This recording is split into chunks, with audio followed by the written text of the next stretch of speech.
দেশে আবারও জঙ্গি হামলার আশঙ্কা করেছে আইনশৃঙ্খলা বাহিনী। শুক্রবার পুলিশ সদর দপ্তর থেকে সব ইউনিটে সতর্কতামূলক একটি চিঠি দেয়া হয়। এরপরই শুরু হয় আলোচনা। পুলিশ সদর দপ্তরে সেই চিঠিতে সুনির্দিষ্ট করে উগ্রবাদী সংগঠনটির নাম বলা হয়নি। তবে সম্প্রতি সংগঠনটির ইশতিয়াক আহমেদ সামি নামে এক সদস্যকে গ্রেফতারের কথা জানানো হয়েছে। কবে কোন ইউনিট তাকে গ্রেফতার করেছে তা জানায়নি আইনশৃঙ্খলা বাহিনী।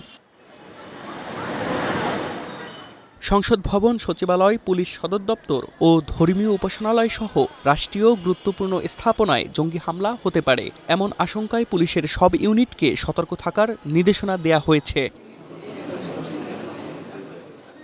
শনিবার বিষয়টি নিয়ে সিটিটিসির যুগ্ম কমিশনার জানান, সম্ভাব্য জঙ্গি হামলা মোকাবেলায় কাজ চলছে। পাশাপাশি দেশের বিভিন্ন গুরুত্বপূর্ণ স্থাপনার নিরাপত্তা বাড়ানো হয়েছে।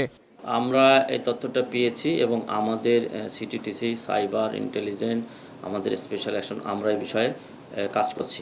আতঙ্কিত হওয়ার কোনো কারণ নেই, আমরা কাজ করছি, ইনশাল্লাহ আমরা এটাকে ফেস করতে পারবো। বাংলাদেশ ব্যাংক বা কেপিআই বা আপনার প্রোটেকশন ডিভিশন যদি আমাদের কাছে কোনো সহায়তা চায়, আমরা তাদের চাহিদা মাফিক সাপোর্ট দিয়ে যাব। এদিকে বিভিন্ন ব্যক্তিদের কণ্ঠস্বর নকল করে যৌন উত্তেজক পণ্যের বিজ্ঞাপন বানানোর অভিযোগে 9 জনকে গ্রেফতার করেছে পুলিশ।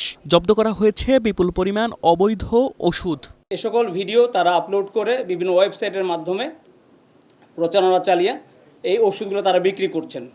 মূলত 2টি ওষুধ, ইউরোসিন এবং জেনসিং নামে 2টি ওষুধ তারা বিক্রি করছেন, সাধারণ মানুষকে প্রতারিত করছেন। এছাড়া চলমান এসএসসি পরীক্ষার প্রশ্নপত্র প্রতারণার অভিযোগে 4 জনকে গ্রেফতার করেছে CTTC. Shifatullah, one news, Dhaka.